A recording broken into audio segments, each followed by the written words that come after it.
ఆంధ్రప్రదేశ్‌లో మద్యం కేసులంటూ కొన్ని నెలల నుంచి కనిపిస్తున్నటువంటి హడావిడి ముగిసే దశకొచ్చింది. అది జగన్మోహన్ రెడ్డి గారి దగ్గర వరకు వెళ్లి ముగించడమా? లేకుంటే ఆయన దగ్గరకు వెళ్ళకుండా ముందే ఏదో విధంగా దాన్ని పక్కన పెట్టేయడము. ఆ తేల్చుకునే సమయం అయితే ఖచ్చితంగా ఆసన్నమైంది. మామూలుగా ఈ మద్యం కేసులో చూసాము అనుకుంటే ఇందులో నిందితులుగా ఉన్నవాళ్ళే. ఇప్పుడు ఫస్ట్ విజయసాయి రెడ్డి చెప్పారు. ఇక్కడ వీళ్ళు కలిసారు, అక్కడ వాళ్ళు కలిసారు. వీళ్ళు కీలకం, వాళ్ళు కీలకం అని చెప్పి కొన్ని అంశాల మీద ఆధారంగా చేసుకొని 5 మందిని అరెస్ట్ చేశారు. అయితే కోర్ట్ కూడా చాలా సార్లు ఆక్షేపించిండేది. ఆక్షేపించారు ప్లస్ రిమాండ్‌కి ఇస్తారు. ఇది ఒక ఈక్వేషన్. కోర్ట్ కూడా చాలా సార్లు ఆక్షేపించిండేది. ఒక్క ఆధారం కూడా మాకు సమర్పించలేదేంటి?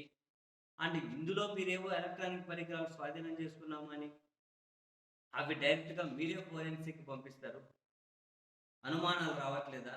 మీరేందో మీ కేసులేదో మరి కోర్టు ద్వారా కూడా కదా ఫోరెన్సిక్‌కెళ్ళాలి అని చెప్పి చాలా సార్లు కోర్టు కూడా ఆక్షేపించింది. ఒక ఆధారం కూడా లేదు అని. మరి ఆధారాలు కూడా లేకుండా ఎలా అరెస్ట్ చేస్తూ ఉన్నారు అంటే, అదిగో ఎవరో చెప్పారు. విచారణలో ఉన్న వాళ్ళే ఇది చెప్పారు, అది చెప్పారు, వాళ్ళు చెప్పారు, వీళ్ళు చెప్పారు అని చెప్పి అరెస్ట్‌లు చేసుకుంటూ వచ్చారు. ఈ క్రమంలోనే వీళ్ళ వాంగ్మూలాల ఆధారంగానే జగన్మోహన్ రెడ్డి గారి వరకు కూడా వీళ్ళు వెళ్ళొచ్చు అనే చర్చ జరుగుతున్న క్రమంలో సుప్రీంకోర్టు ఒక కీలక తీర్పు వెలువరించింది. కేసులో ఉన్నటువంటి సహానిందితులు చెప్పిన మాటను మనం వాంగ్మూలంగా పరిగణలోకి తీసుకోకూడదు. కోర్టులు వాటిని పరిగణలోకి తీసుకోకూడదు. కేవలం ట్రయల్ అప్పుడైతే వాటిని పరిగణలోకి తీసుకోవచ్చు గానీ, కేసు విచారణ దశలోనో, బెయిల్ దశలోనో, ముందస్తు బెయిల్ దశలోనో ఎప్పుడూ అవి పరిగణలోకి తీసుకోకూడదు. పోలీసులు మా కస్టడీలో, మా అదుపులో ఉన్నప్పుడు ఎవరో నిందితులు వాంగ్మూలం ఇచ్చారు అనే ఆ వాంగ్మూలాన్ని కూడా పరిగణలోకి తీసుకోకూడదు. ఒక కేసులో ఉన్న సహనిందితులు చెప్పేదాన్ని పరిగణలోకి తీసుకోవద్దు. పోలీసులు మా అదుపులో ఉన్నారని చెప్పి, వాళ్ళ కస్టడీలోనో నిందితులు వాంగ్మూలం ఇచ్చారని చెప్పి వాళ్ళు గనక పోలీసులు చెబితే, ఆ వాంగ్మూలాన్ని పరిగణలోకి తీసుకోకూడదు అని చెప్పి సుప్రీంకోర్టు విస్పష్టంగా తీర్పు చెప్పిన తర్వాత, ఈ విషయంలో ఎలా ముందుకెళ్లాలో పోలీసులకు తెలియలేదు. ఆ క్రమంలో సుప్రీంకోర్టు చెప్పిన మరో పాయింటు, ఒకవేళ నిందితులందరినీ గనక ఒకేసారి కలిపి కూర్చోబెట్టి విచారిస్తే, అప్పుడు ఒక నిందితుడు గనక మరో నిందితుడి గురించి ఏదైనా వాంగ్మూలం ఇస్తే, ఏదైనా స్టేట్‌మెంట్ ఇస్తే, దాన్ని కొంతవరకు పరిగణలోకి తీసుకోవచ్చు అన్న సుప్రీంకోర్టు తీర్పు ఆధారంగా ఇప్పుడు మద్యం కేసులో ఈ 2 రోజులైతే విచారణ సంస్థ ముందుకెళ్తూ ఉంది.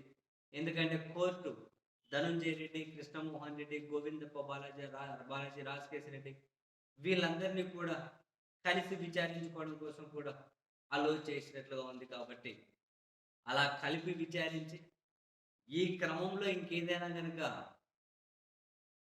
జగన్మోహన్ రెడ్డి గారికి సంబంధించి వీళ్ళ దగ్గర నుంచి ఏవైనా గనక దొరికితే, అప్పుడేమైనా గనక కొన్ని ఆధారాలు అంటూ తన ఇంటి వరకు వెళ్లి ఆగుతారేమో చూడాలి.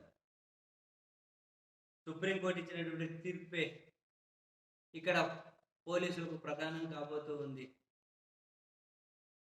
నలుగురిని కూర్చోబెట్టి విచారించి ఏమైనా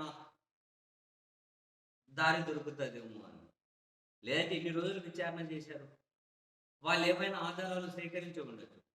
ఆధారాలు సేకరించలేదుగా. ఆధారాలు మాకు కూడా సమర్పించలేదు ఒకటి కూడా అని చెప్పి కోర్టు కూడా చెబుతూ ఉందిగా. కోర్టు కూడా చెబుతూ ఉందిగా. మరి మొత్తం మీద అందుకే ఇది ఒక ముగింపు దశకు అటా ఇటా ఏదో తేలేదు. ఇప్పుడు జగన్మోహన్ రెడ్డి గారిని ఫర్ ఎగ్జాంపుల్ అరెస్ట్ చేశారనుకోండి. ఇంక దీనికి ఇంక పోలీస్ చెప్తారు. తర్వాత ఇంకేముండదు. ఏదో ఆ చార్జ్ షీట్ ఉంటది, ఈ చార్జ్ షీట్ ఉంటది. ఈ కథ ఇదంతా పరుగులు పెట్టుకోవడమే. అరెస్ట్ అంతవరకే ఉంటాయి. కాదు. ఇక వీళ్ళు విచారణ తర్వాత ఏమీ తేల్చలేము అంటే కన్వీనియంట్‌గా దీన్ని పక్కకు పెట్టేయడమే. ఎన్ని రోజులు చేసిన హడావిడి అంటే అట్లాంటివన్నీ మామూలే. పోలీసులకు, విచారణ సంస్థలకు అధికారులు ఎవరుంటే వాళ్ళని సాటిస్ఫై చేసేకి చేస్తారు కాబట్టి అది ఆ విషయం అందరికీ తెలుసు కాబట్టి ఇంక దాని గురించి ఎవరు పెద్దగా పట్టించుకోరు. మరి అటా, ఇటా, ఇటు అనేది తేలే సమయం అయితే ఆసన్నమైంది. మరో వారం రోజులు రాజకీయ పరిణామాలు ఆంధ్రప్రదేశ్‌లో చాలా కీలకమైతే కాబోతూ ఉన్నాయి.